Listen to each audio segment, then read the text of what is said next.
di era yang baru ini kan orang banyak bilang bahwa porn is a new normal.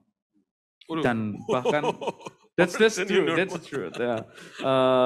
Dan orang tua pun sampai mungkin kalau tadi Kabit kan lebih bahas tentang yang tabu. Tapi ada orang tua yang ekstrim karena saking terbukanya sampai it's okay untuk kamu untuk konsumsi pornografi di depan papa aja nggak apa-apa.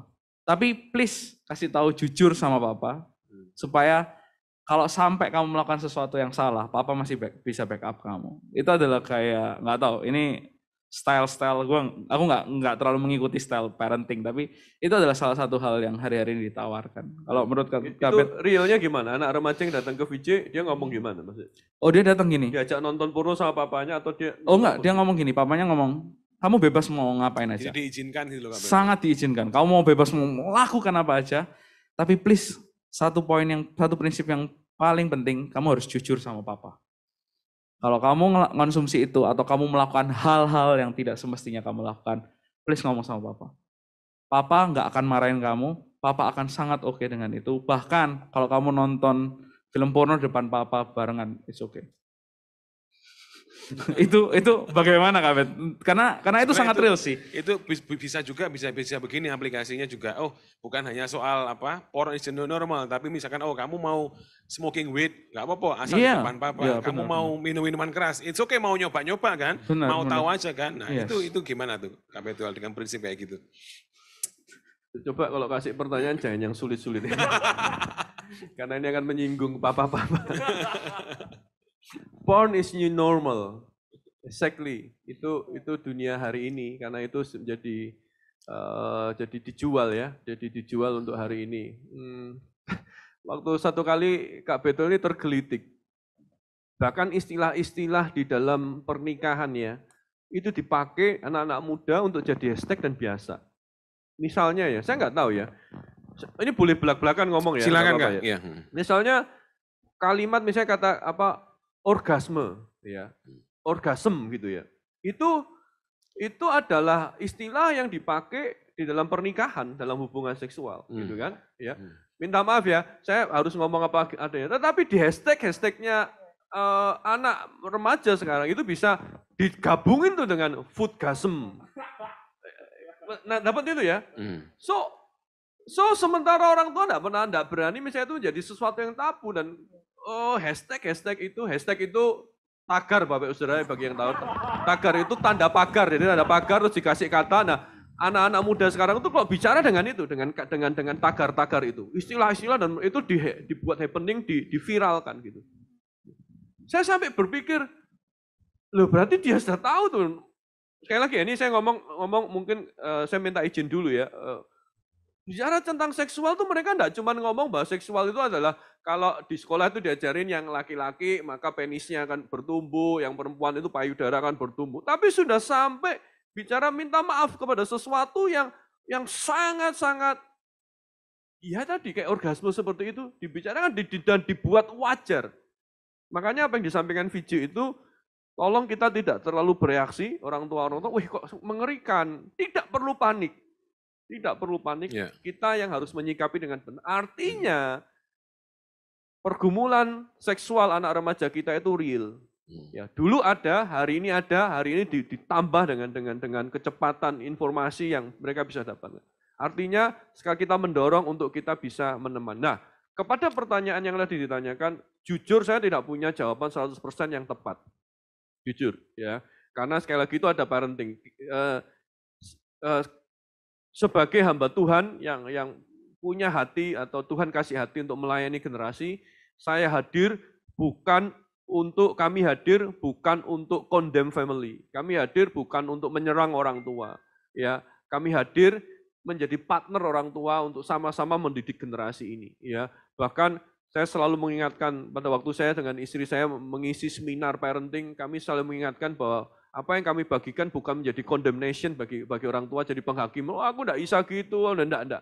Tapi justru kami ingin bersama-sama. Kita punya masalah yang real, kita hadapi barengan. Kalau itu saya kembalikan kepada orang tua. Ada orang tua yang melakukannya dengan itu. Pertanyaannya adalah, masalahnya kita kan enggak ketemu sama papanya. Gitu kan kita hanya ketemu sama anak remajanya. We have to know gitu. Di balik pernyataan dari papa itu apa gitu. Apakah memang papanya adalah seorang yang porn konsumtif juga gitu. Seperti satu kali saya menghadapi ada guru di sekolah yang datang kepada saya, anaknya kelas 1 SD, dan dia berkata, "Kak, apa yang harus aku lakukan? Karena anak ini ketahuan nonton Kelas 1 SD. 1 SD. Wow. Ya, ketahuan nonton konten porno, dan konten porno itu berbayar, dan tentu Kak Betul bisa nebak konten berbayar itu yang langganan adalah papahnya. Ya, dan masalahnya anak itu takut untuk sharing, dan kemudian si guru itu menurut saya agak tidak tepat karena tiba-tiba langsung memanggil orang tuanya. Harusnya dia building trust dulu kepada anak itu sehingga anak itu bisa terus sharing. Memanggil mamanya datang, dan kemudian apa yang terjadi di depan itu mamanya, "Iya, aku sudah kasih tahu nih papanya, ini kasih tahu nih mister nih kasih tahu ini mau," gitu. Jadi malah ribut di situ, kita jadi what kind of family yang sedang terjadi hari-hari ini gitu. Ya, itu kenyataan begitu, itu kenyataan. Nah, kita tapi sekali lagi tidak bisa condemn ini, kita harus tahu apa di balik penyataannya. Apakah papanya juga, nah itu kita perlu pelayanan. Makanya tadi kan gereja harus utuh, kita tidak bisa cuma menaik generasi tanpa kita juga ngobrol ke family.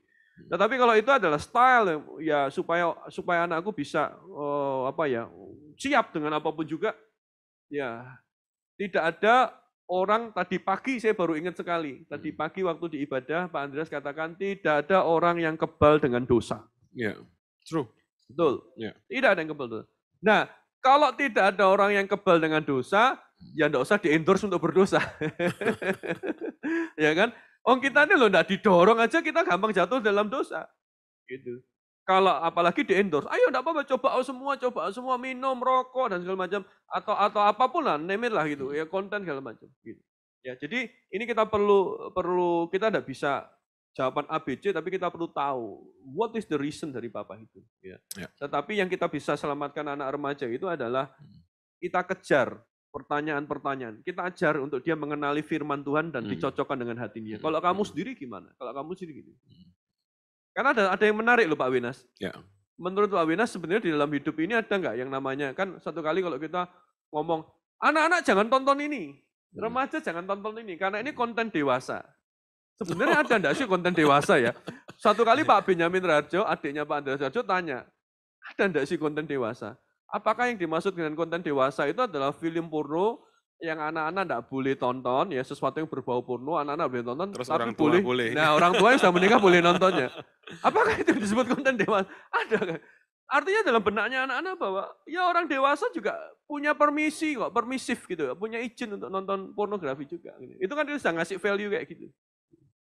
Jadi sekali lagi kalau menurut saya yang kalau ada case kayak gitu, selamatkan anak-anak remajanya, kita menemani dia, kita bertanya sama dia, kita berdoa, tapi dengan satu situasi jangan sampai anak itu menyalahkan orang tuanya, karena kita juga nggak tahu tadi reasonnya. Kita ngomong aku nggak tahu papamu itu reasonnya apa, tapi case-nya juga seperti apa kita nggak tahu. Case-nya kita juga tahu. Lebih baik aku mau lebih baik deal dengan kamu. Kalau kamu sendiri gimana? Kita sudah tahu kebenaran firman ini. Kita banyak firman, belajar firman. Berani enggak kamu ngomong sama papamu? Pah, daripada papa ajak aku nonton film porno bareng, pah, ajak aku baca Alkitab bareng, ajarkan Alkitab. Iya. Setuju. Ya.